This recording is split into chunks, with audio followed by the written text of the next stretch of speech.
అంటే కాస్ట్ అపోర్షన్మెంట్ కూడా వాళ్ళ సమయంలో కాలే, బీసీ రేషియో కూడా వాళ్ళ సమయంలో కాలే. మేము ఇవన్నీ కూడా నిరంతరం ఫాలోఅప్ చేసి ఢిల్లీలో ఈ సిడబ్ల్యూసి అప్రూవల్స్ కి, గవర్నమెంట్ ఆఫ్ ఇండియా అప్రూవల్స్ కి ప్రత్యేకంగా ఒక కార్యాలయం చేసి ఇరిగేషన్ డిపార్ట్మెంట్ నుంచి నిరంతరం ఫాలోఅప్ చెప్పి, మరి మంత్రిగా నేను, సెక్రటరీలు, అదేవిధంగా ఈఎన్సీలు నిరంతరం ఫాలోఅప్ చేసి ఈరోజు Sitarama lift irrigation project CWC final approval చేసి తీసుకొచ్చినాము. మా కృషి వల్ల ఎస్ఆర్ఎల్ఐపికి 60 టీఎంసీలు ఇంకొక 10-15 రోజుల్లో కేటాయింపజేసి అప్రూవల్ రానున్నది.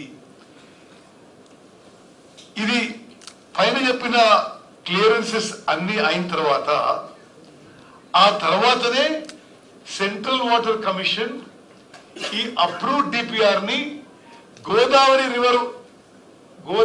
రివర్ మేనేజ్మెంట్ బోర్డు కి పంపించడం జరిగింది. గోదావరి రివర్ మేనేజ్మెంట్ బోర్డు ఈ రోజు 13th August 2024 ఇది అప్రూవ్ చేయడానికి వాళ్ళ మీటింగ్ ఉండింది. అది కొన్ని కారణాల వల్ల వచ్చే వాళ్ళని పోస్ట్పోన్ అయింది. జిఆర్ఎంబి అప్రూవల్ అయిన తర్వాత అది ఫైనల్ గా టెక్నికల్ అడ్వైజరీ కమిటీకి పోయి ఫైనల్ సిడబ్ల్యూసి అప్రూవల్ వస్తుంది. ఈ రోజు వరకు కూడా సిడబ్ల్యూసి అప్రూవల్ రాలేదు. ఆ పెద్ద మనిషి ఏమో మరి ఇవన్నీ ఈ వాస్తవ పరిస్థితులు ఉంటే వాళ్ళ టైం ఉన్నప్పుడు సిడబ్ల్యూసి అప్రూవల్ వస్తుందని చెప్పాడు. ఈ నెత్తి మీద నీళ్లు చల్లుకుంటున్నారు ఊరికే మాట్లాడు. నాకు ఒకటే విషయం గుర్తుంది, 2014లో ప్రభుత్వం వచ్చింది. వారి 2014లో ప్రభుత్వం వచ్చి కొన్ని నెలలకి ఒక హోర్డింగ్ వచ్చింది సిటీ అంతా. మరి కావాలని హరీష్ రావు గారు కేటీఆర్ ఇరికియడానికి వచ్చి పిండాయి అర్థమవుతుంది. కానీ ఆ ఎల్లంపల్లి నుంచి హైదరాబాద్ కి మంచినీళ్ళు డ్రింకింగ్ వాటర్ ప్రాజెక్టు అప్పుడు మొత్తం నిర్మాణం అయింది కాంగ్రెస్ ప్రభుత్వంలోనే. ఆ హైదరాబాద్ కి నీళ్లు రాగానే వాడు అధికారంలో వచ్చిన నెల రోజులకి ఇక్కడ కేటీఆర్ ఆ తలకి నీళ్లు చల్లుకొని ఆ హోర్డింగ్లు పెట్టుకుంటే సిటీ అంతా.